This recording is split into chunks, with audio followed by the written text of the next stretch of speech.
가장 아름다운 5월 별빛 반짝이는 고요한 이시돌 밤에 아주 부드럽고 나직한 음성으로 묵주기도를 이끄셨던 분이시지요. 기억나시죠? 네, 오늘 그분께서 우리 본당에 오셔서 이미 미사에 함께 하셨습니다. 신부님께서 지금 대기하고 계신데 지금부터 성모님을 우리 신부님 빼고 가장 사랑하시는 시몬 신부님을 모시고 파티마 성모님 말씀을 청해 듣겠습니다. 큰 박수 부탁드립니다.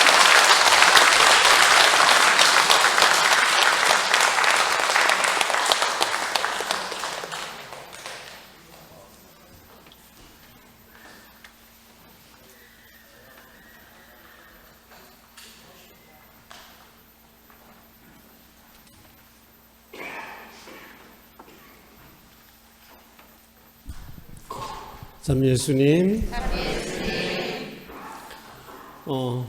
어젯밤에 소식 들으셨죠? 새로운 교황님께서 탄생하셨습니다. 그리고 새로운 교황님의 이름은 레오. 밀림의 왕자 레오입니다. 사자라는 라틴 말이죠. 영맹성, 정말 확고한 리더십, 이런 것들이 두드러지는 이름입니다. 그리고 바로 전임 레오 13세 교황님께서 교회사에 큰 업적을 남기셨는데, 그것이 뭐냐면 레룸 로바눔이라고, 새로운 사태에 직면해서 라는 회칙입니다. 이 회칙의 내용은 새로운 시대, 산업혁명으로 인해서 시대가 달라지고 있다. 농경사회에서 산업사회로 넘어가면서 많은 혜택을 우리가 누리게 됐지만, 산업혁명으로 인해서 우리가 많은 혜택을 누리게 됐지만 많은 사회적인 또 부작용이 있었습니다. 자본주의가 그때 본격적으로 발달하기 시작하면서 자본주의의 폐해가 생기게 되죠. 어떤 사람들일까요? 영국에만 하더라도 농민들이 이제 다 도시로 몰려 들어가서 노동자가 됩니다. 이 노동자들의 삶이 천박한 자본주의라고 요즘은 그렇게 얘기하는데, 무조건 비용은 적게 주고 돈만 많이 벌 수 있으면 그게 최고다 이거예요. 그래서 일할 사람은 많고, 그러면 자본주의 입장에서 어떻게 하겠어요? 너 한 달에 30만 원 줄게, 너 일할래? 싫으면 간도. 자, 그러다 보니까 이 사람들은 어떻게 해요? 없는 사람들 당장 먹고 살아야죠. 아유, 30만 원도 고맙죠. 일하겠습니다. 30만 원으로 한 집안 식구 살아갈 수가 없어요. 그럼 아이들 어떻게 학교 못 보내죠? 그 애들, 너희들도 일선 보태라. 걔네들도 10만 원 주고 학교 대신에 공장에 나가야 되죠. 그러다 보니까 노동자들의 삶은 점점 더 핍박해지게 마련이죠. 그래서 뭐가 생깁니까? 전 세계 노동자들이여 단합하라. 공산주의가 생길 수밖에 없는 환경이었죠. 자, 그런데 이 공산주의의 가장 큰 무기는 뭐였어요? 무신론이었던 거죠. 야, 하느님이 너네 삶 보태주더냐? 하느님이란 없다. 종교란 인민의 아편이다. 그래서 조직적으로 노동운동을 하면서 이 무신론이 퍼지게 되는 겁니다. 그런 상황 속에서 교회는 누구 편을 들었을까요? 자본가? 노동자? 우리 요한 바오로 2세 성인께서 주교님이 신학교에 들어가려고 결심을 하고, 그래서 함께 일하고 있던 친구 노동자에게 말합니다. 나는 이제 신부가 되려고 한다. 이제 신학교 들어갈 거다. 그 친구가 처음으로 한 말이 뭐였게? 그러면 너 이제부터 우리 원수 되는 거냐? 노동자들의 생각은 교회는 누구 편을 든다? 자본주의 편을 든다고 생각을 했던 겁니다. 실제로 또 그럴 수밖에 없죠. 있는 사람들이 겉으로 드러나게 되고, 자, 그래서 교회는 있는 자들의 편이고 교회는 없는 사람들, 노동자들을 오히려 탄압하는 쪽에 서 있다. 이런 상황이 교회에서 벌어지고 있을 때 우리 레오 13세 교황님께서는 회칙을 발표하시는 겁니다. 새로운 시대를 맞아가지고 우리 교회가 어떻게 나아가야 되느냐. 이 회칙의 가장 중요한 부분들은 그리스도께서는 소외된 어려운 사람들을 선택하신다. 그래서 노동자들의 권리를 보장해 줘야 된다. 첫 번째가 뭐겠어요? 노동조합을 활성화할 수 있는 권리. 조합을 활성화할 수 있는 권리. 이걸 인정해 주는 거예요. 조합을 결성해서 단결권도 있고 또 그들이 공장 경영에 참여할 수 있는 권리도 있는 것이다. 오히려 지금으로 얘기할 것 같으면 완전히 이건 민주노동당 강령이 아니냐 할 정도로 아주 획기적인 가르침을 주셨죠. 저는 교황님께서 레오라는 이름을 선택하셨을 때 아직은 공식적인 설명이 나오지 않아서 잘 모르겠습니다만은 이 교황님이 선임 레오 교황 13세께서 걸어가신 그 길을 택하신 것이 아닌가, 그걸 강조하시는 것이 아니라 한마디로 딱 얘기하면 사회정의라고 하는 것이죠. 자, 그러면 여러분들 지금 마음속에서는 기쁨이 넘칩니까? 걱정이 됩니까? 걱정이 되죠. 이거 그러면 교회 안에서 또 여러 가지 문제들이 생길 텐데 이거 어떡하냐. 지금은 사실 비상 시기입니다, 여러분. 그 얘기 잠깐 좀 미루고요. 교황님께서 선출되시고 난 다음에 또 기쁜 소식이 들려왔죠. 선임 교황님께서 약속하신 우리 한국 방문 예정대로 2년 뒤에 방문하신다. 그때 뭐가 열리죠? 세계 청년 대회가 열리는데 그때 오시겠다고 확답을 해주셨습니다. 자, 이러면 박수를 한번 쳐야죠. 교황님.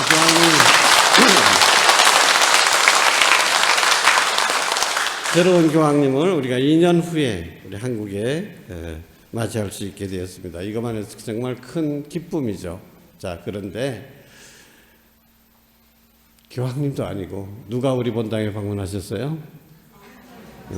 우리 성모님께서 우리 본당을 방문해 주셨습니다. 더 큰 환성과 큰 박수. 성모님 환영합니다. 감사합니다.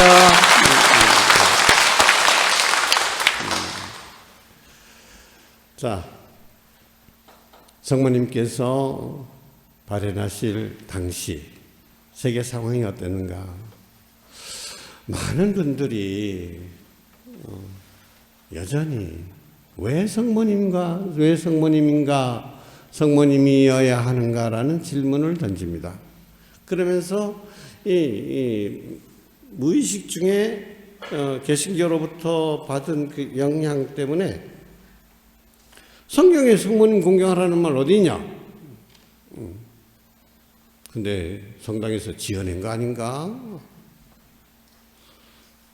그러고 보니까 성모님에 대해서 성경에 그렇게 성모님은 위대하신 분, 성모님을 열심히 공경하고 성모님 믿지 않으면 안 된다 이런 표현 한 번도 본 적도 없는 것 같아요. 그죠? 그러니 왜 성모님이어야 되는가에 대해서 우리 신자들이 여전히 미심쩍어하고 주저하는 것도 많습니다. 제가 마지막으로 정란주 성당을 짓고 이제 은퇴를 하게 되는데 성당 입구에 야외 정원에 성모님 모셔져 있죠, 당연히. 그리고 성당 계단을 딱 올라서면 정문에 또 파티마의 성모님을 모셔놨습니다. 그러니까 성당 안에도 성모님 또 계셔야 되겠다. 그래서 성모님을 이렇게 모셔놨는데 위치가 좀 애매해요. 그러니까 성모님을 어디다 모실까 하고 보니까 이쪽에는 독서대 있는 쪽은 사람들이 왔다 갔다 하고 뭐 걸릴들이 많아요. 여기 또 복사들도 있어야 되고 또 여기 주수병도 있어야 되고 그래가지고 이 감실이 여러분들 맨 앞에 와 있지만 한 저 두 번째 기둥쯤에 있어요. 그래서 감실 그 사이에 여기다가 성모님을 모셔놨습니다. 저 있을 때는 아무 말도 못하더니 이제 새로 온 신부님이 오시니까 성모님 때문에 감실이 잘 안 보인다. 이쪽에서는 잘 보이죠. 이쪽에 서면 안 보이는 거예요. 그러면 감실 보고 싶은 사람은 잘 보이는 대로 가면 되지. 성모님 때문에 안 보인다는 거예요. 그 얘기는 뭐예요? 성모님은 어디서 치워줬으면 좋겠다. 이 말 아니에요? 근데 치울 수는 없고 신부님이 이렇게 여기 놔봐도 안 어울리고 저기 놔봐도 안 어울리고 감실이 뒤쪽에 있으니까 각도에 따라서 감실이 다 보이는 데가 적당한 데가 없는 거예요. 그래서 신부님이 고민하고 있대요. 여기도 옮겨봤다 저기도 옮겨봤다 이제 이러는데 저한테 처음으로 그런 얘기를 한 사람도 있긴 있었죠. 감실 때문에 성모님이 안 보입니다 라고 하는데 우선 제가 그랬어요. 미사 때는 감실은 없는 걸로 생각하는 것이 좋다. 이게 정신이다.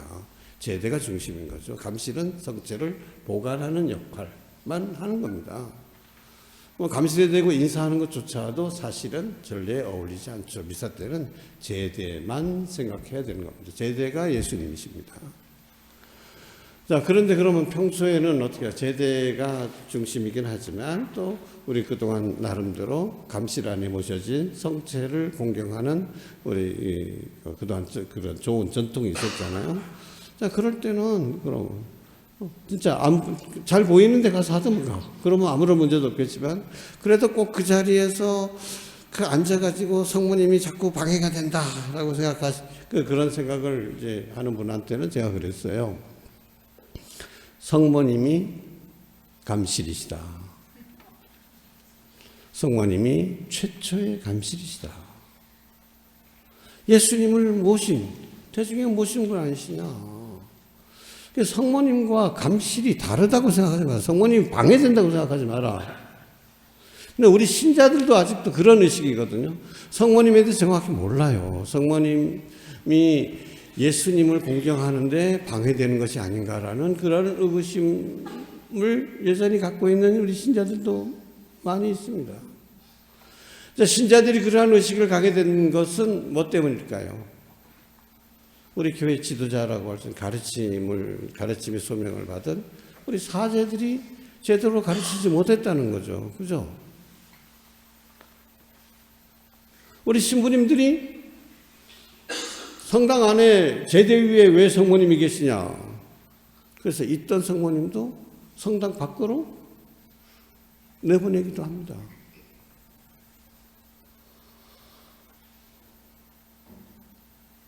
제가 우연히 미국 서부의 산호세라고 하는 도시에서 타호라는 큰 호수를 구경하러 가게 됐는데 가기 전에 조그마한 성당에 들리게 됐습니다. 거기서 미사를 하는데 거기 보니까 여러 가지 유인물들 있잖아요. 뭐 주보도 있고. 근데 그 성당에 성모님이 발현했다는 거예요. 성모님이 그 성당 관리인에게 나타났다는 거예요. 이게 무슨 얘기인가 해서 제가 잘 봤어요.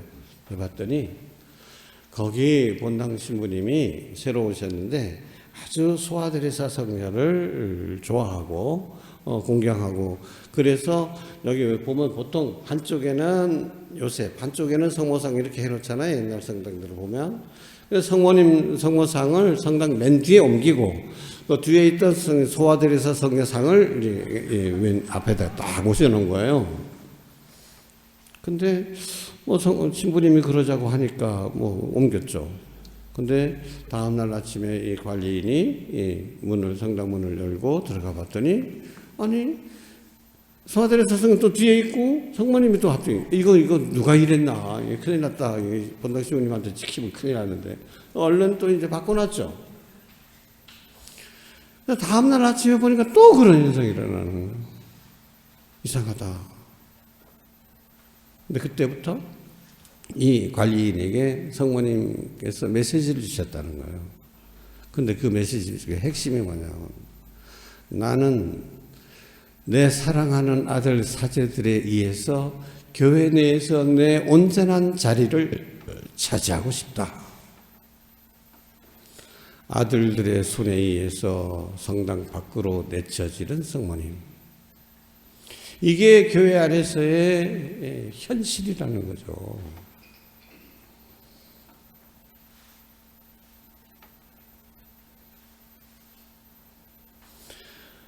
성모님을 사랑하는 분들, 성모님을 좀 더 공부를 해보신 분들은 도미니코 성인의 이야기를 알 겁니다.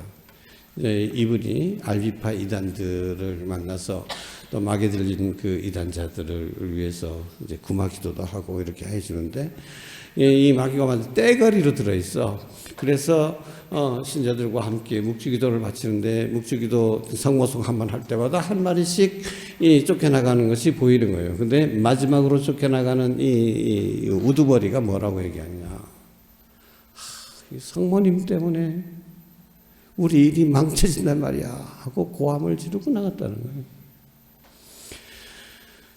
여러분 생각해 보십시오.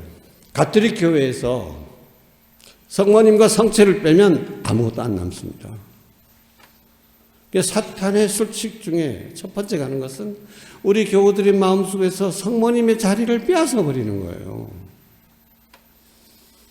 그런데 이제 우리 신예주 성당에 우리 본당 시부님께서 성모님에 대한 특별한 신심을 가지시고 우리 신예주 성당에 파티마 성모님을 모시게 됐으니 얼마나 성모님께서 기뻐하시겠어요. 그죠? 네, 성모님 그 기쁜 마음을 생각하면서 우리 본당에 이렇게 찾아오신 성모님 다시 한번 큰 감사의 박수.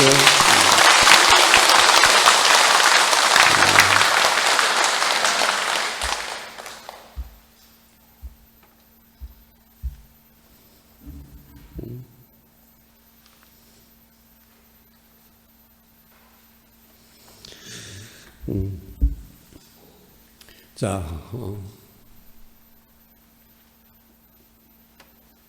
우리가 왜 성모님을 공경해야 할까? 이 질문에 저는 여러 가지 신학적인 대답이 있지만 오늘 여러분께 딱 한 가지만 말씀드리고 싶습니다. 특히 개신교 신자들이나 성모님 공경에 대해서 이의를 제기하는 분들께는 다른 얘기, 예수님의 어머니니까 공경해야지 뭐 이런 것들은 별로 설득력이 없어요. 이 한 가지만 딱 기억해 두십시오. 신앙인의 모범이시기 때문에 그렇다. 신앙인의 모범이시다. 이 신앙인의 모범으로서의 성모님의 모습이 가장 잘 나타난 것은 루카복음입니다. 성경에 없는 얘기가 아닙니다. 그래서 루카복음 얘기를 할게요. 자, 루카복음에 보면 성모님께서는 당신 이해 못할 일들이 좀 많이 있었죠. 우선 천사가 나타났을 때도 도대체 이 일이 어떻게 이루어지는 거예요? 이게 도대체 무슨 영문인가? 그리고 또 성전에서 되찾으셨을 때도 이해하지 못하지만 어떻게 했어요? 마음에 곰곰이 간직하였다. 이 간직하였다라는 말이 무슨 말입니까? 하느님의 현존 안에 머물고 계시다는 얘기예요. 사도 바울은 신앙인은 어떠해야 되는가? 신앙인인가 아닌가라고 하는 구별, 신앙인의 트레이드 마크라고 할까요? 이것을 딱 세 가지로 표현을 했습니다. 여러분 다 알고 계신 것인데 데살로니가 전서 5장 16절, 17절, 18절, 19절의 말씀 다 아시죠? 한번 따라해 보십시오. 항상 기뻐하십시오. 늘 기도하십시오. 어떤 처지에서든지 감사하십시오. 5장 19절 이것이 그리스도 예수를 통해서 우리에게 보이신 하느님의 뜻입니다. 그리스도를 통해서 우리에게 보이신 하느님의 뜻에 따라 사는 신앙인들의 모습은 첫째가 기쁨이요, 두 번째가 기도요, 셋째가 감사라고 하는 것이죠. 근데 이 신앙인의 모범으로서 성모님께서는 이것이 어떻게 우리가 기도하고 어떻게 감사하고 어떻게 기뻐해야 되는지를 너무나도 잘 보여주십니다. 이것이 루카복음에 또 잘 나와 있는 것입니다. 루카복음은 단순히 그런 일이 있었다라는 정보를 전해주기 위한 책이 아니죠. 우리를 신앙으로 키우기 위한 책입니다. 하느님께로 인도하기 위한 책입니다. 그래서 우리에게 생명을 주는 책입니다. 거기에서 루카복음 사가가 성모님에 대해서 얘기할 때는 이런 삶을 본받아야 된다라고 하는 당연한 전제가 거기 깔려 있는 것이죠. 자, 그래서 성모님께서는 어떻게 하셨어요?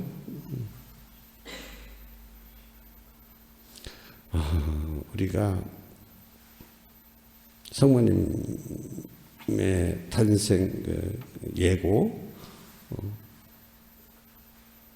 그리고 다른 부분에 대해서 오해가 많은 부분이 있습니다. 이건 많은 신부님들이, 수녀님들이 또 교리교사들이 강의할 때 성모님의 그 결단이 얼마나 놀라운 것이었는지 이걸 강조하다 보니까 루카복음 사가가 원래 우리에게 보여주고 했던 그 그림과는 전혀 다른 색깔의 그림이 덧칠해져 버린 겁니다. 여러분 보통 성모님에 대해서 얘기할 때 우리 성모님은 참 죽음을 무릅쓰고 목숨을 내놓고 예했다, 그죠? 맞는 얘기긴 합니다. 당시에 간통을 했다. 결혼 안 한 여자가 애를 낳게 됐다. 그럼 어떻게 돼요? 돌로 쳐서 동구 밖으로 끌어내서 돌에 쳐 죽음을 당했다. 그런데도 불구하고 우리 성모님께서는 그래, 이 목숨은 당신께서 주신 것, 당신께서 뭐 거둬가시겠다고 하면 뭐 어쩔 수 없지 않습니까?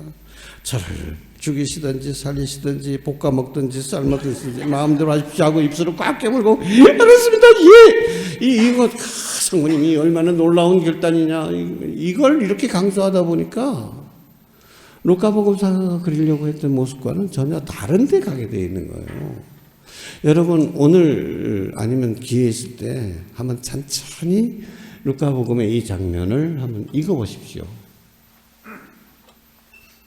거기에 무슨 그런 긴장이 있는가? 아닙니다. 뭐만 있어요? 감사, 기쁨, 찬양. 네가 이제 예수를 낳게 될 것이고 그 예수는 바로 하나님의 아드님이시고 구세주가 될 것이다. 이 말을 듣는 순간에 성모님의 마음은 그렇게 오랫동안 기다려왔던 구세주께서 이제 곧 오시는구나. 내가 그 구세주의 어머니로 선택되었구나, 간택되었구나. 이 기쁨 찬양입니다. 자, 그러면 여러분 그 장면은 좀 그렇다 치고 그 다음 장면으로 넘어가 봅시다. 엘리사벳을 방문하시게 되죠. 엘리사벳을 방문했을 때 언니 나 어떡하면 좋아. 언니 엘리사벳이 아이고 참말로 이 노릇을 어찌하면 좋냐. 이제 너 이제 이게 임신한 거 들통나면 너 이제 이게 이런 분위기가 조금이라도 있습니까? 전혀 없어요. 자, 언니하고 부르는 그 음성이 문안 은사가 들렸을 때 엘리사벳은 어떻게 했어요? 성령으로 가득 차가지고 기쁨의 탄성을 올리죠. 나한테 주님의 어머니께서 오시다니 이 어찌된 일입니까? 여기 무슨 긴장이 있어요? 입술 깨물고 하나도 그런 다짐 하나도 없어요. 참, 정말 당신은 복되신 분이십니다. 얼마나 복되냐? 여인 중에 가장 복되신 분이십니다. 이제 하나님께서 약속하신 그 구원의 때가 이루어졌습니다. 당신이 메시아의 어머니로 선택되셨습니다. 이 큰 기쁨을 함께 나누는 거예요. 성모님께서 그 기쁨을 함께 나누려고 가신 것이죠. 자, 엘리사벳이 그렇게 당신은 정말 복되신 분이십니다 라고 얘기했을 때 성모님께서 아이고 그래도 십자가도 져야죠 이런 말씀 안 하십니다. 어떻게 했어요? 내 영혼이 주님을 찬양하며 나를 구하신 하느님께 내 마음 기뻐 뛰노라. 이게 어디 나의 목숨을 요구하시는 하느님 아버지, 어찌 저한테만 이런 큰 십자가를 주십니까? 뭐 그래도 당신께서 원하시니 저는 따르겠습니다. 그래서 위대한 이게 아닙니다. 전혀 그런 그림자도 없어요. 온통 뭐예요? 나를 구하신 하나님, 나를 이렇게 영광스럽게, 나를 비천한 가운데서 이렇게 들여높이시는 하나님 아버지 정말 감사합니다. 찬미와 영광만 드리잖아요. 그뿐만 아니죠. 말해요. 이제부터 나를 모든 세대가 뭐라고 불러? 십자가 많이 지신 참 불쌍하신 분, 힘들게 살아가신 분, 이렇게 안 하고 복되다 할 것이다. 정말 복되신 분이십니다. 루카복음이 그리는 성모님은 바로 이런 분이에요. 항상 예수님을 모시고 살았죠. 여러분, 기도, 끊임없이 기도하라, 늘 기도하라, 이런 얘기 들었을 때 우리가 보통은 그냥 무릎 꿇고 감실이나 성당에서 기도하는, 나는 집에서 촛불 켜놓고 기도하는 이런 모습을 먼저 생각하시게 되는데요. 기도라는 게 뭡니까? 기도의 기본이 뭡니까? 여러분, 누군가 오늘 미사 때도 환우를 위한 기도 지향이 올라왔는데, 자, 누가 아프다 그러면 여러분 병원에 방문하시죠. 병원에 방문해가지고 함께 시간을 지내잖아요. 물론 어떻게 거기서 뭐 사과를 같이 깎아 먹을 수도 있고, 그죠?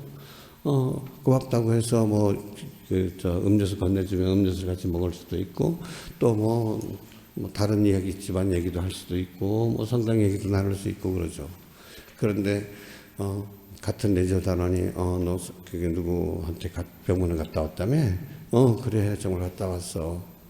그러면 거기서 뭐 해? 하고 물어봅니까? 뭐 해? 뭐 하는가는 하나도 상관이 없는 얘기요.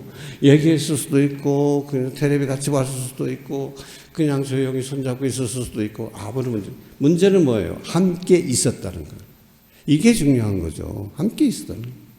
기도라는 거 뭐냐? 가장 기본적으로는 기도 때 무슨 얘기를 했느냐, 내용도 사실은 별로 상관없습니다. 여러분이 운동장 뛰어다니면서 묵주 기도를 했는지, 자세가 어땠는지, 뭘 했는지, 아무런, 그건 부차적인 문제입니다. 가장 기본적인 거, 뭐예요? 하나님과 시간을 함께 했다는 거예요. 하나님과 함께 있었다는 거예요.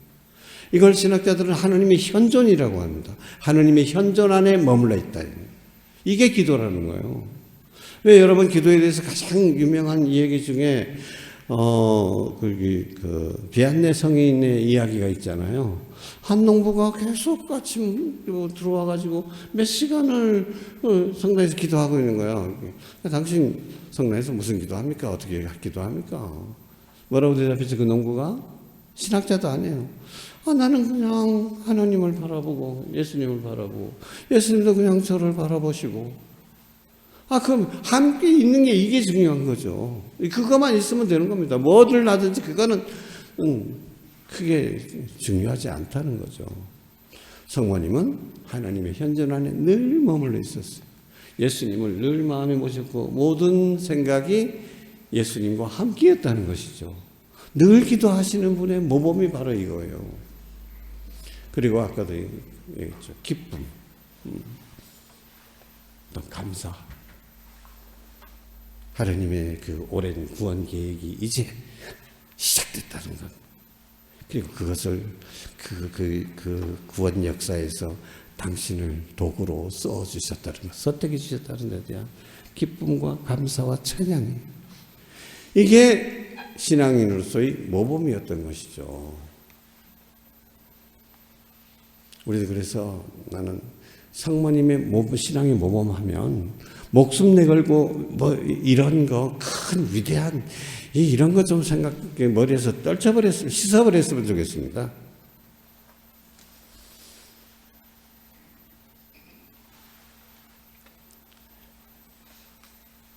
자, 그럼 그런 위험이 없었나? 난관이 없었나? 어려움이 없었나?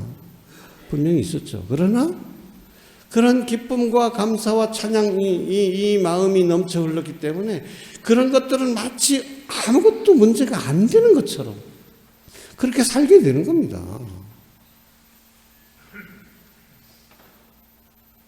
이 신앙인으로서의 모범적인 자세는 그러기 때문에 요한복음으로 넘어가게 되죠. 요한복음에는 성모님에 대한 묘사가 딱 2번 나옵니다. 여러분도 아시죠? 첫 번째 기적, 가나에서의 기적에서의 성모님의 역할. 두 번째는 언제? 십자가 밑에서 마지막으로 숨을 거시기 전에 요한과 또 믿는 이들과 당신의 어머니를 모자 관계로 맺어주신 거죠. 어머니, 이 사람이 당신의 아들입니다. 이분이 너희 어머니시다. 이제 성모님이 예수님의 어머니일 뿐만 아니라 세례를 통해서 예수님과 한 몸을 이루게 된 우리 모두의 어머니로 주시는 것이죠. 요한복음은 이 카나 혼인잔치에서의 이야기를 통해서 성모님, 왜 우리가 성모님께 기도해야 되는가? 성모님께서 우리 신앙생활에 어떠한 역할을 하시는가를 분명히 얘기해 주는 거예요. 뭐예요? 잔치집에 술이 떨어졌다. 이게 웬일입니까? 진짜 혼주로서는 정말 있을 수 없는 어려움에 처하게 된 거예요. 동네 사람들이 늘 야, 너네 집에 저 잔치 먹으러 갔다 술도 못 먹었다. 에이, 이런. 도대체 그동안 뭐 한 거야, 막. 맨날 그게 비난. 그리고 송구스러운 손님들에 대한 미안함. 이런 거 내내 일생을 지고 가야 될 큰 짐이었을 겁니다. 그러한 난처함을 보시고 성모님께서 누가 부탁도 안 했어요. 그걸 아시고 즉시 예수님께 전구해 주시잖아요. 이 집에 술이 떨어졌다. 그때 예수님께서 그러시잖아요. 뭐라고? 아, 그래요? 도와드려야죠. 이랬습니까? 아직 저의 때가 오지 않았습니다라고 분명히 거절하십니다. 이 거절하는 내용도 분명히 요한복음사가가 의도적으로 쓴 거예요. 우리가 그걸 알아야 된다는 거예요. 이렇게 예수님께서 거절하셨음에도 불구하고 성모님의 전구를 통해서 그렇게 많은 그 잔치 책임자가 맛보고서 이렇게 좋은 술을 아직까지 남겨뒀느냐고 그런 명주를 이렇게 만들어 놓으신 그 이야기를 통해서 성모님께서 우리를 위하여, 어머니께서 우리를 위하여 전구해 주시면 예수님도 꼼짝 못 하신다. 꼼짝 못 하신다는 것이 아니라, 이거 우리 꼼짝 못 한다는 건 파워게임, 권력, 이런 식으로 생각하게 되는데, 성모님의 우리에 대한 사랑, 이 사랑이 예수님께 전달이 되면 예수님께서는 당신이 가지셨던 그 계획마저도 그 사랑으로 인해서, 우리를 위한 사랑 때문에, 성모님을 통해서 전해진 그 사랑 때문에 계획을 다 바꾸신다라는 거예요. 저는 감히 이렇게도 얘기합니다. 누가 지옥 가기로 예정되어 있다. 예정이라고 하는 말로 따지면 하느님 앞에서는 모든 게 다 예정되어 있는 거나 마찬가지죠. 그죠? 그런데 그렇게 누가 많은 죄를 지어서 지옥에 갈 것으로 예정되어 있다 할지라도 성모님께서 우리를 위하여 전구해 주신다면 성모님, 예수님께서 어떻게 하실까? 아예 안 됩니다. 라고 한마디는 하실지 모르지만 결국은 들어 허락함을 받는다는 거예요. 제가 오래전에 그 과양성당에 있을 때, 그때 80년대 초반이었기 때문에 막 성당이 막 개시교식으로 부흥할 때야. 매주일마다 막 신자들이 늘어나서 그러고 레지오 단원들도 막 분단하고 막 이럴 때, 이게 분단을 많이 하다 보니까 호도 레지오 프리시디움 명칭이 좀 부족하게 됐어. 그래서 할 수 없이 제가 이거 좋은데 해가지고 남은 것 중에서 하나를 골라줬어요. 뭐냐면 죄인들의 의탁이다, 피난처다. 죄인들의 피난처. 신자들이 좋아할게, 나빠할게? 우리가 뭐 죄인입니까? 그래서 성모성은 어떻게 하죠? 우리 의인을 위하여 빌어주셔서 합니까? 그러니까 성모송 할 때 우리 죄인을 위하여 빌어줘서 말은 그렇게 하면서 나는 절대 죄인 아닙니다. 뭐 이렇게 하는 거나 마찬가지잖아요. 참 이거 우리 이 부분에 대해서는 오늘 더 얘기할 수 없지만 우리가 참으로 모두가 다 하나님 앞에서는 다 죄인이라고 하는 걸 이걸 우리가 충분히 인정하고 겸손된 마음으로 그래 성모님 우리 죄인을 위하여 빌어주십시오 해야 할 것입니다. 그러면 성모님의 그 기도가 드러난다는 거예요. 성모님을 통해서 당신의 아드님을 우리 구원을 위하여 내어주시기로 계획하신 하느님의 그 구원 섭리는 우리에게 은총을 나눠주실 때도 예수님을 성모님을 통해서 주신 것처럼 성모님을 통해서 우리에게 은혜를 주시기로 하신다. 이게 왜 그러느냐? 성모님 통하지 않으면 구원 은총 못 받느냐? 이 차원이 아닙니다. 은총은 누구 겁니까? 은총이란 말 자체가 뭡니까? 공짜라는 뜻입니다. 공짜. 거저 주어지는 것입니다. 이게 거저 주어지는 건데 그러면 진짜 속된 말로 하면 엿장수 마음대로 하나님 마음대로 하시는 거죠. 주고 싶으면 주고 많이 주고 싶으면 많이 주는 거예요. 왜 꼭 성모님 통해서? 하나님 아버지께서 원하신 방법이 그거죠. 하나님 아버지께서 선택하신 그 방법이 우리가 생각하는 것보다 더 빈약할까? 더 안 좋을까? 가장 좋은 것이기 때문에 가장 우리에게 좋은 방법이기 때문에 하나님께서 선택하신 거예요. 하나님께서 선택하셨으니 우리는 하나님을 믿는 사람으로 당연히 하나님께서 우리 어머니를 통해서 은총을 주시고자 한다. 여인에게서 태어나지 않아도 되잖아요. 바퀴거새처럼 아래서 태어나도 되잖아요. 안 될 거 뭐 있어요. 그러나 하나님께서 선택하신 방법은 바로 성모님을 통한 것이었어요.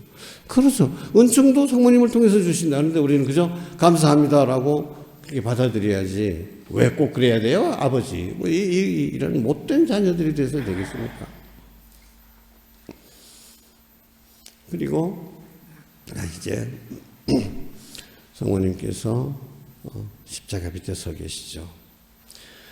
요한복음만이 전하고 있는 얘기죠. 어머니, 이 사람이 어머니의 아들입니다. 요한은 제자들의 대표죠. 예수님의 가르침을 믿고 받아들이고 따르기로 한 사람들의 대표입니다. 많은 사람들이 이 부분도 정확히 인정하기 싫으니까 그 예수님 우리 어머니 홀로 되셔가지고 과부로 지낸 지도 오래됐는데 이제 외아들마저 이렇게 죽어버리면 어머니 어떻게 사시나 요한아 우리 어머니 좀 부탁하자 이런 식으로 알아들어요. 이런 식으로 또 설명하려고 합니다. 요한복음사가가 그런 마음으로 전해준 얘기가 아니거든요. 그 다음에 나타난 이야기를 보면 분명해집니다. 뭐라 그랬어요? 그때부터 그 제자가 성모님을 어떻게 했다고? 자기 집에 모셨다. 이 이야기는 앞으로 자신처럼 예수님을 알고 믿고 따르게 될 모든 사람들은 모름지기 자기 집에 성모님을 모시고 살아야 된다라는 것을 말하는 거예요. 실제로 이번에 우리 교우분들과 함께 그리스 터키 순례를 다녀오게 됐는데 에페소를 방문했습니다. 그런데 에페소에는 성모님이 마지막 여생을 지내셨다고 하는 곳에 조그마한 경당이 지어져 있습니다. 그 경당에 비극이 또 일어났습니다. 성모님 두 손이 이렇게 있는데 손목을 누가 잘라서 도망가 버린 거예요. 본당심으로서 어떻게 하면 될까요? 근데 그 가이드 말이 그래요. 그 다음에 또 찾아갔는데도 또 손이 없으시더라.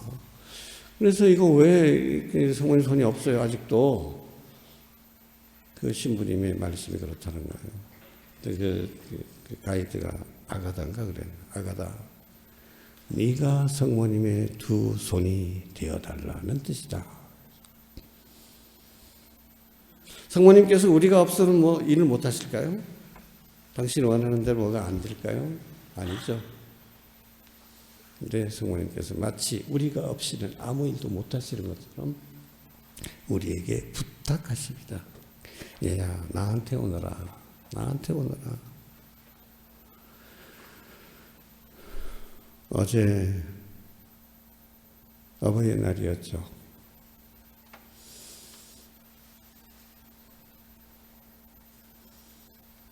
어렸을 때는 엄마가 밥 먹어라, 밥 먹어라. 나 한참 지금 재미있는 게임하고 있는데, 텔레비 보고 있는데 밥 먹기 싫죠. 밥 먹는 것도 어머니를 위해서 해주는 것처럼 착각을 하죠. 밥 먹으면 누가 배가 부르는데요? 지 배가 부르. 이빨 닦아라, 이빨 닦아라. 아, 귀찮은데 안 하고 싶은데 어머니가 하도 하라 그러니까. 예. 어릴 때는 그러잖아요. 그러나 나이가 들어서 여러분도 부모가 되고 하면 부모의 심정을 알게 되죠. 자, 어머니께서 1917년 파티마에 발해나셨을 때 하늘에 그냥 계시지 왜 나타나셨어요? 왜 나타나셨을까?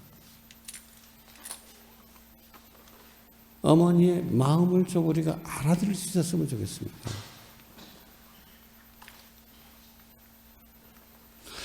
여러분, 우리 파티마의 성모님에 대해서 가장 잘 알려지지 않은 부분 중에 하나가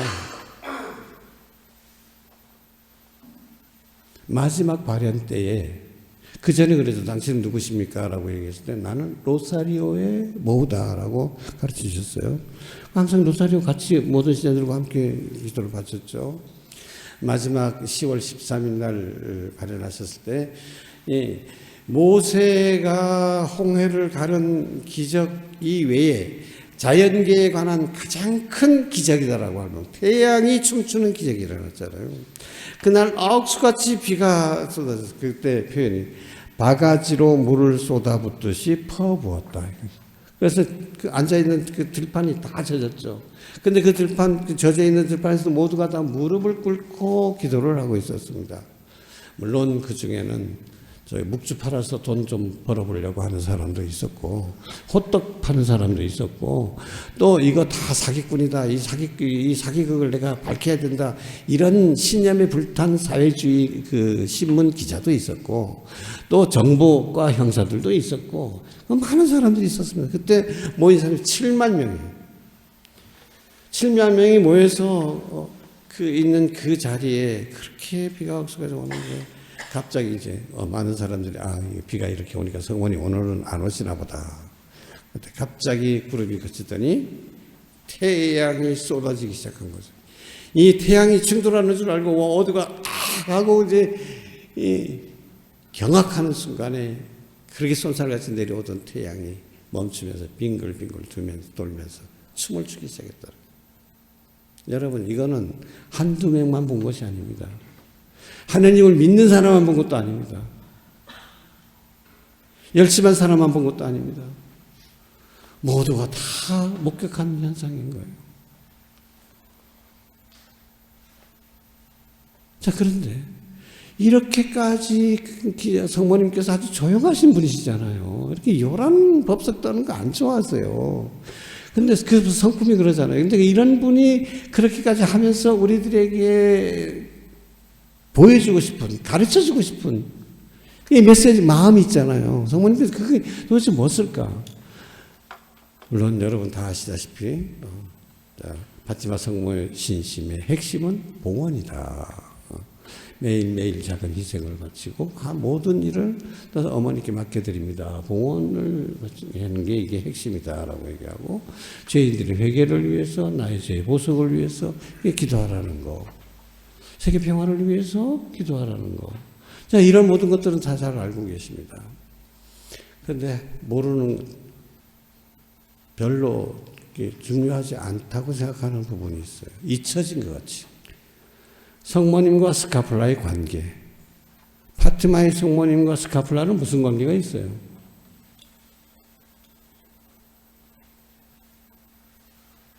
마지막 10월 13일 날 발현했었을 때 성모님 한 손에는 묵주, 한 손에는 뭐가 들려 있었을까요? 스카폴라가 들려 있었습니다. 나는 스카폴라의 뭐다.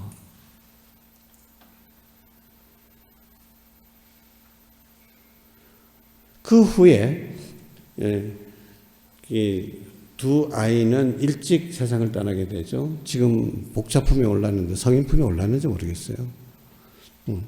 그리고 또 그다음에 루시아는 97세의 나이로 20년 전에 떠났고 바로 이어서 뭐 준비 기간 없이 바로 시성 절차에 들어갔죠. 그런데 그 이후에 수녀원의 입회를 한 루시아에게 계속해서 성모님께서 발현하시면서 또 많은 가르침을 주셨어요. 그걸 루시아 수녀의 회고록이라고 해서 다 자세히 다 나와 있습니다. 근데 그 회고록에 보면 성모님께서 당신과 갈멜산의 성모님, 우리 스카폴라의 성모님과 무슨 관계가 있는지 그래서 분명하게 가르쳐 주셨다. 파티마 성모님의 메시지와 이 스카폴라의 영성은 하나다라는 거예요. 자, 그러면 먼저 스카폴라 지금 하고 계시는 분 손 들어보세요. 스카폴라 하고 계시는 분. 예. 오늘부터 좀 달라졌으면 좋겠습니다. 파티마의 성모님을 모시는 사람들은 파티마 성모님의 메시지 그 마음을 좀 헤아리고 그래서 기쁨을 드리고 싶잖아요, 성모님께. 저도요, 스카폴라에 대해서 잘 몰라가지고 처음에 본당 신고할 때 누가 스카폴라 갖고 와가지고 축복해달라 그러면 해주긴 해줬어요. 무슨 현대판 부적이냐 이런 거. 예. 속으로 그렇게 생각했다니까요. 그리고 세월이 흘러서 10년 뒤에 제가 안식년을 맞아가지고 예루살렘에 가서 지내게 됐는데 함께 지내게 됐던 미국의 어느 그 나이 드신 그 은퇴하신 신부님이 제가 사해에 같이 가게 됐을 때 그때 비닐우에 쌓인 그 스카폴라를 제가 하고 있었어요. 그럼 비닐우에 있으니까 뭐 제가 해수욕한다고 해가지고 뭐 달리 뭐 벗을 필요도 없었으니까 그냥 하고 있었어요. 근데 저한테 다가와서 시몬, 사실은 나도 스카폴라를 하고 있는데 이거 하는 것을 젊은 신부들이 보면 나를 비웃을까봐 못했다. 여러분, 이게 비참한 교회의 현실입니다. 성모님 하는 것들은 그 어디 옛날 캐캐 묵은 구식이고 현대에 어울리지 않는 이런 미신적인 신앙생활을 하고 있다. 이렇게 보는 것이 일반적인 조류가 되어버렸다라는 거예요. 자, 그런데 스카폴라에 대해서 오늘 시간이 되는 대로 말씀드리고 싶어요. 갈멜 수도회 아시죠? 갈멜 수도회. 너는 잘 모르는 사람이라도 우리 천주교의 역사에서 가장 열심히 하고 가장 엄격하고 가장 뛰어난 수도회가 바로 갈멜이다라고 하는 것은 다 알고 계실 겁니다. 이 갈멜회는 어디서 생겼냐? 갈멜산에서 생긴 것입니다. 갈멜산은 어디에 있느냐? 이스라엘에서 중북부 쪽에 하이파라는 아주 아름다운 항구, 우리 서귀포처럼 아름다운 항구 도시예요. 거기에서 남산 케이블카처럼 케이블카가 있는데 그거 타고 올라가면 금방 올라갈 수 있는 산이 갈멜산입니다. 근데 이 갈멜산은 왜냐? 갈멜산은 엘리야의 산입니다. 엘리야 하면 딱 떠오르는 게 뭐죠? 불의 예언자다. 불의 예언자다. 엘리야는 바로 하느님께로 승천했다는 예언자도 뭘 타고 갔다고? 하느님이 자가용을 보내주셨어. 그 자가용이 뭐예요? 벤츠가 아니고 불타는 마차였어요. 불가마를 타고 하늘로 갔다. 근데 엘리야는 원래 또 불하고 생애가 관계가 있습니다. 어떤 일이 있었어요? 엘리야의 생애에서 딱 한 가지 중요한 사건을 얘기하라면 뭐겠어요? 바알의 예언자 450명과 야훼의 예언자 지 혼자가 1대 450으로 갈멜산에서 대회전을 하게 되는 거예요. 누가 진짜 하느님인지 한번 결판을 내보자. 왕하고 그 백성들이 다 지켜보는 가운데서 그래 너희 먼저 해봐라. 그러니까 그 바알 예언자들이 뭐 작두를 차고 뭐 몸에 칼질을 해대고 막 신들려 가지고 막 이렇게 기도를 해도 소용이 없잖아요. 그 기도하면 어떻게 되느냐 약속을 한 게 있어요. 자, 제단을 쌓고 여기에다가 황소 한 마리를 준비해 놓고 하늘에서 불을 내려서 싹 태워버리는 신이 진짜 신이다. 아무리 기도를 하고 그래도 전혀 반응이 없죠. 엘리야가 비웃었습니다. 야, 화장실에 갔는지 어디 주차 중인지 한번 더 크게 한번 기도해봐라. 아무리 안 되죠. 기진맥진해서 다 쓰러졌을 때 엘리야가 얘기하죠. 자, 여기다가 더 구덩이를 더 깊게 파라. 그 제대 9시 하고 합시다. 하늘에 계신 우리 아버지 이름이 거룩히 빛나시며 아버지의 나라가 오시며 아버지의 뜻이 하늘에서와 같이 땅에서도 이루어지소서.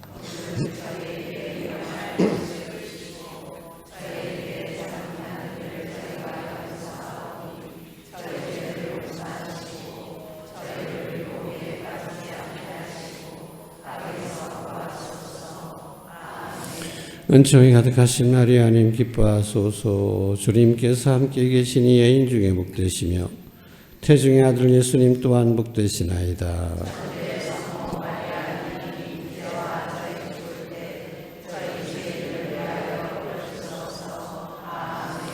영광이 성부와 성자와 성령께 성부와 성자와 성령의 이름으로 아멘. 이 엘리야가 얘기하죠. 큰 구렁이를 더 깊게 파서 거기에 물을 부어라. 이게 물이 철철 흘러도록 해서 도랑을 넘쳐질 때까지 물을 퍼부었어요. 주님 불을 내려주십시오. 한마디에 화르륵 하늘에서 불이 내려와 가지고 이 도랑에 가득 넘쳐 흐르듯이 모여있던 물까지도 깨끗하게 다 말라버리겠다. 그제서야 백성들이 우리가 바알 예언자들한테 쏘았구나 해가지고 바알 예언자들을 다 쳐 죽이잖아요. 그래서 잃어버렸던 야훼의 신앙, 단 엘리야 혼자만이 살아남았던 이스라엘에서의 야훼 신앙이 엘리야로 인해 가지고 이 대회전으로 말미암아 다시 되찾게 되었다라는 것이죠. 그래서 엘리야는 가장 위대한 예언자 중에 하나로, 그래서 성 변모할 때도 모세가 나타나고 그 다음에 엘리야가 나타나잖아요. 엘리야. 근데 이 엘리야의 정신을 이어받고자 하는 은수자들이 이 엘리야의 산, 이 갈멜산에 모여들어서 수도 생활을 시작합니다. 그래서 이름도 갈멜회가 되는 것입니다. 갈멜회. 그런데 제가 처음에 갈멜산에 딱 갔을 때 엘리야의 동상이 있었습니다. 엘리야의 동생은 손에 큰 횃불을 들고 있어요.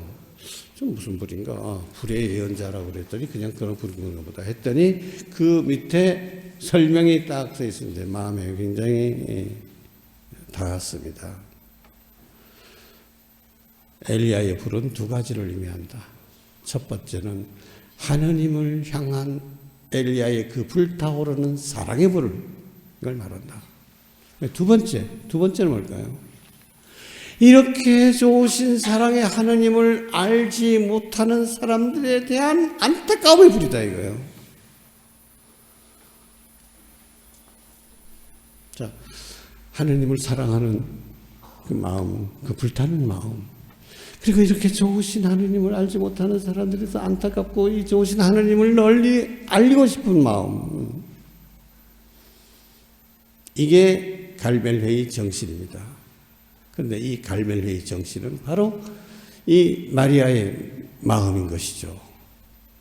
성모님께서는 하느님 아버지께서 얼마나 사랑스러운 분이신지, 그 사랑이 얼마나 놀라운 것인지를 너무나 잘 알고 있어.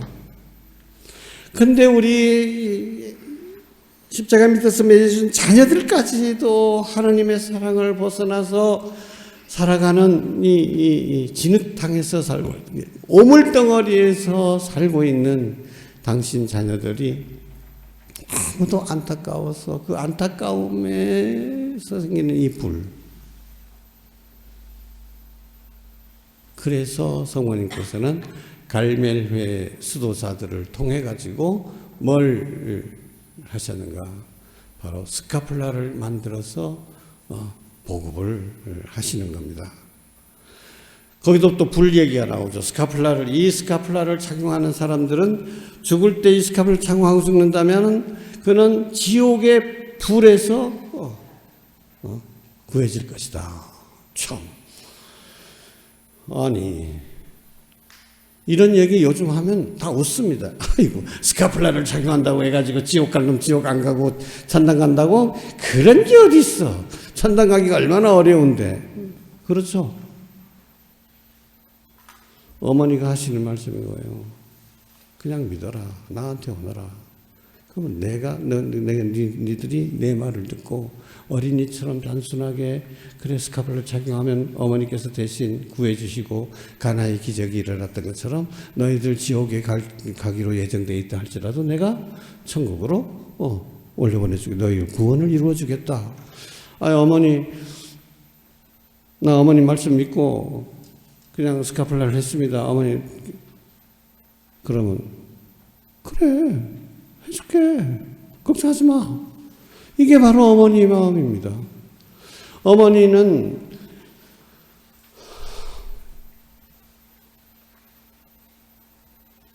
어머니로서 가장 큰 걱정은 뭘까요? 제일 큰 고통은 뭘까요?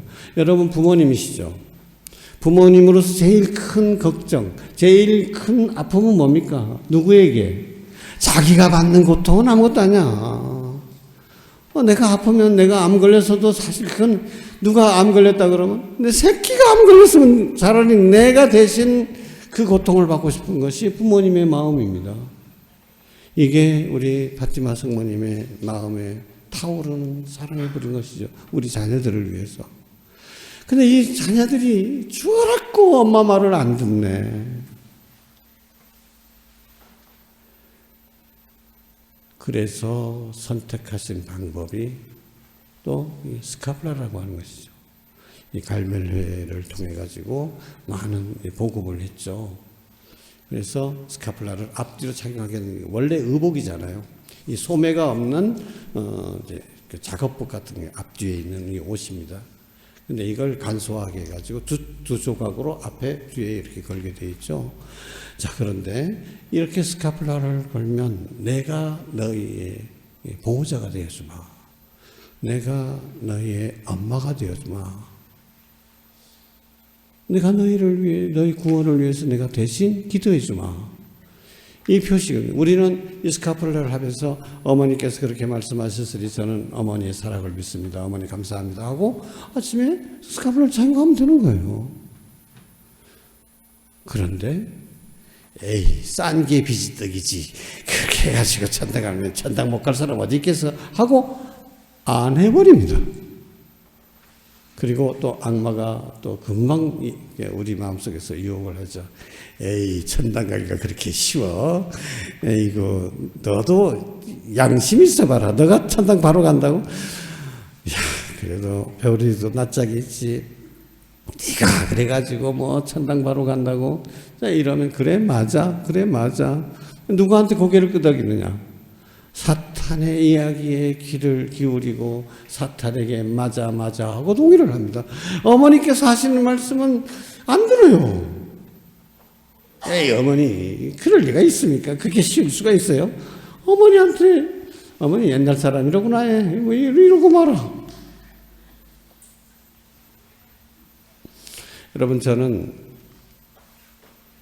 나만 장군 이야기를 자꾸 하게 됩니다. 시리아 사람 나아만이 이 용맹한 장군이었는데 그만 나병에 걸렸습니다. 무슨 수를 써도 당시 뭐 나병 고칠 수가 있겠어요? 자, 그랬는데 하도 고생하는 걸 보니까 그때 전쟁 포로로 잡혀왔던 소녀가 얘기합니다. 우리 고향에는 하나님의 사람이 있어가지고 그분께 가면 금방 고칠 수 있을 건데. 그러니까 다급하니까 그만 왕에게 가서 어디 예루살렘에 좀 다녀오겠습니다. 그러니까 소개장 써주고 또 많은 예물을 갖고 이스라엘 임금한테 갔죠. 가니까 임금이 뭐라 그랬어요? 이거 전쟁하려고 하는 거다. 그러니 너희들 잘 살펴봐라 이거지. 하느님 말고 누가 나병을 고칠 수 있겠느냐? 자기 옷을 찢었어요. 전쟁 준비하려고. 자, 그랬는데 그 얘기를 듣고 엘리사가 뭐라고 합니까? 왜 그러십니까? 당장 그 사람 나한테 보내십시오. 자, 그랬습니다. 왔습니다. 자, 오니까 쳐다보지도 않고, 오두막 밖으로 나오지도 않고, 나만, 그래. 저기 저 밑에 요르단 강에 가서 몸을 7번 씻어라. 그런 거죠. 그러니까 나만이 어떻게 됐어요? 적어도 나와가지고 뭐 안수기도라도 하고 말이지, 뭐 좀 어루만져주기라도 하고 그럴 줄 알았더니 그냥 요르단강에서 7번 야, 요르단강에서 7번 씻어서 나을 것 같으면 야, 다마스커스 강은 요르단강보다 더 깨끗하대. 이러고 화가 나서 안 하려고 그러는 거예요. 그냥 돌아가려고 하는 거예요. 근데 그 참모가 아주 현명했어요. 장군님, 더 어려운 일을 했다 그러면 시켰으면 했을 거 아닙니까? 이렇게 쉬운 일을 시키는데 왜 안 듣습니까? 그거 맞는 말이네. 7번 씻었더니 어린아이처럼 깨끗해졌다. 그래서 고백을 하죠. 참으로 이스라엘에만 참 하느님이 계시다는 것을 제가 알았습니다. 제가 청할 건 딱 한 가지입니다. 흙 한 줌만 주십시오. 하느님이 계신 이 땅에 흙을 갖고 가는 것이죠. 자, 나아만은 그래도 요르단강에서 7번이나 씻으라 그랬습니다. 근데 우리는 그냥 맨날 뭘 하라고? 스카플라 하라고. 근데 그렇게 쉬워서야 하고 안 들어요. 어머니는 가장 쉬운 길을 우리에게 주시는 겁니다. 그리고 스카플라를 하다 보면 할 때의 마음이야, 뭐 이런 마음이든 저런 마음이든 하다 보면, 매일 하다 보면요, 점점 우리 마음이 어머니께로 향하게 되고 어머니를 좀 더 기쁘게 해드리고 싶고 어머니께 더 가까이 가고 싶어요. 그래서 어머님께서 그런 걸 아셔가지고 가장 쉬운 거를 우리에게 해주시는데도 우리가 그걸 그렇게 안 들어요. 안 들어. 성모님의 마음의 불이 더 타오르십니다. 이 아이들에게 내가 가장 쉬운 길을 이렇게 가르쳐 주건만 내 자녀들이 왜 이렇게 더 어려운 길만 선택하려고 그러고 힘든 길만 선택하려고 그러고 그 멸망의 길로만 걸어가려고 그러는가.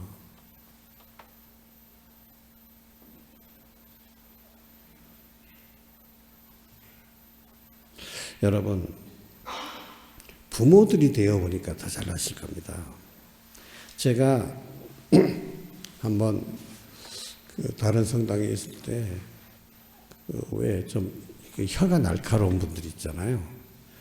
식사를 하는데 느닷도 없이 신부님 아직도 어린애입니다. 뭐 이러는 거예요. 이게.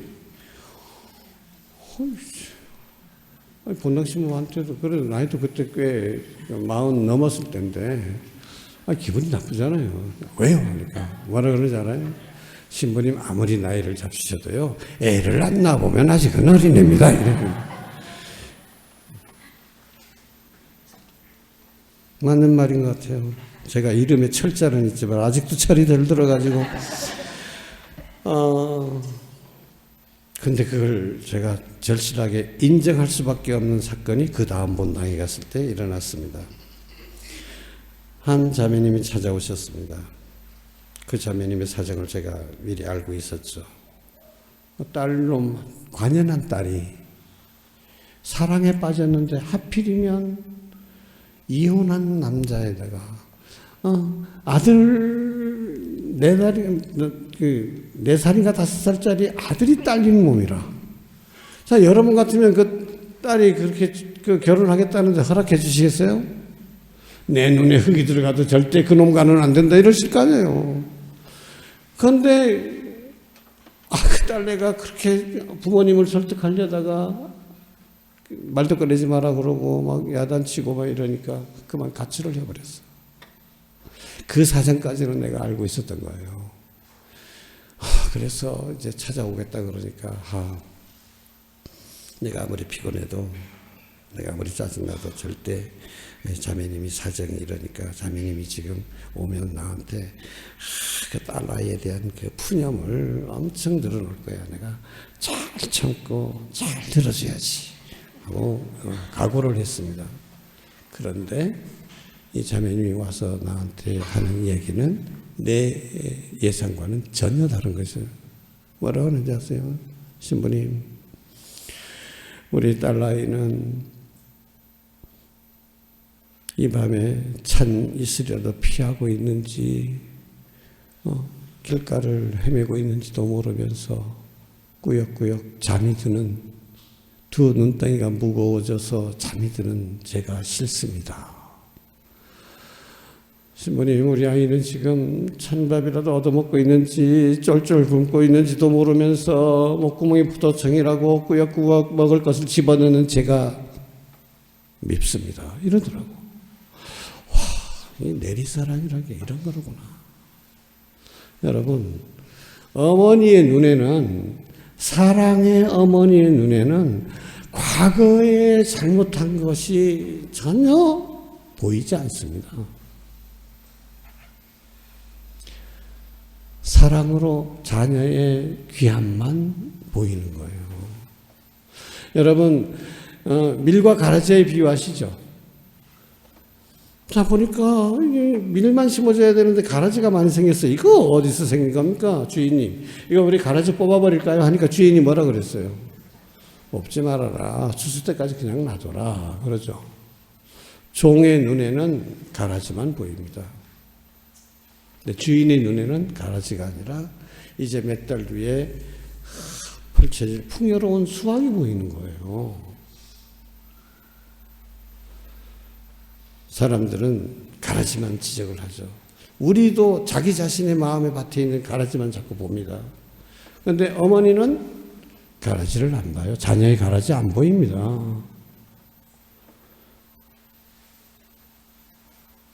그 보잘것없는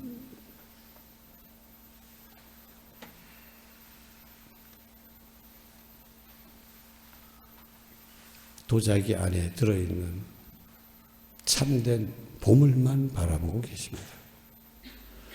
우리 어머니께서는 우리를 어떤 눈으로 바라보실까? 제가 잘 몰랐을 때, 아이고, 저거 어머니, 아버지 가슴에 창을 꽂은 놈, 그렇게 어머니 아버지를 아프게 한 부교막심한 놈, 우리 그거 먼저 보이잖아요. 어머니가 얼마나 아프셨을까? 근데 어머니 마음은 우리하고 달라요. 내가 얼마나 어머니께 불순종하고 얼마나 많은 상처를 줬는지, 그것 마치 그러지 않은 것처럼 우리의 귀한 모습만, 사랑스러운 모습만 바라보고 계십니다. 그래서 우리가 어떻게 하면 하나님의 사랑 안에 더 빨리 들어와서 참된 행복을 누릴 수 있을까? 이게 바티마의 성모님께서 원하시는 것이죠. 그래서 우리에게 스카플라를 소개해 주시는 겁니다. 나는 스카플라의 모다. 1917년 바티마의 성모님께서 발현하셨을 때 인류가 참을 그랬죠. 자, 세계대전, 1차 세계대전이 바로 코앞에 닥쳐왔을 때 이미 포르투갈에서는 5년 동안 1,700명이나 되는 많은 신부님들, 수녀님들이 순교를 당했습니다. 사회주의 정권에 의해 가지고. 그런 상황 속에서 이제 러시아에서는 볼셰비키 혁명이 일어나 가지고 공산주의 가장 전투적인 무신론, 조직적으로 천주교 신앙을 없애버리려고 하는 이런 정권이 들어서기 시작한 거예요. 그걸 바라보시면서 이제 얼마나 많은 고난을 겪게 될 것인가, 인류가 얼마나 비참하게 될 것인가, 그걸 바라보신 성모님께서는 그래,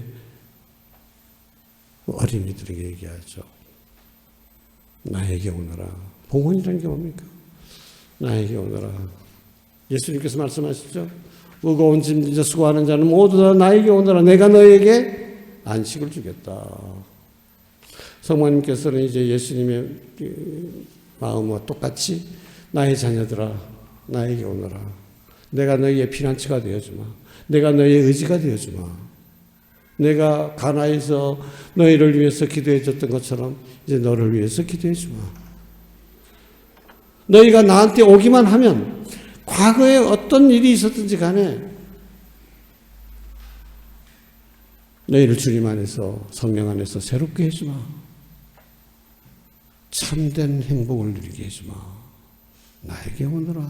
나에게 오너라. 다른 거 아니면 나에게 오너라. 여러분 오늘 파티마 성모님의 부르심에 응답해서 이 자리에 모이셨습니다. 어머니께 기쁨을 드리셨습니다. 많은 사람들이 안타깝게도 성모님을 공경하면 무슨 이득이 있느냐. 이득을 먼저 따집니다. 이득. 야, 성모님 공경하면 이렇대. 성모님 공경하면 내 상당히 잘 안다. 내도 천국에 갈 수 있대. 이런 게 아니잖아요. 자, 하느님을 공경하는 길이 세 가지 단계가 있다는데 첫 번째가 노예입니다. 노예는 주인이 하라는 일을 안 하면 얻어 터지니까, 그러니까 공포 때문에, 두려움 때문에 섬깁니다, 주인을. 그 다음에 다음 단계는 뭐냐면 고용인의 단계입니다. 고용인은 일하면 뭘 받아? 급료를 받아, 보상을 받아. 그래서 성당에서 일하는 대부분의 사람들이 다 고용인의 관계야, 하느님과. 하느님, 나 이렇게 주임사 땀 빠지고 또 교무금도 착실하게 냈습니다. 나 이런 데 했습니다. 뭘 주시겠습니까? 월급날에 보너스라도 좀 더 주시죠.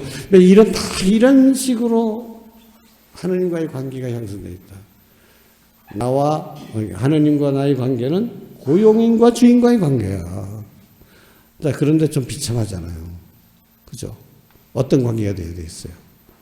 사랑의 관계가 되어야죠. 자녀의 관계가 되어야 되죠.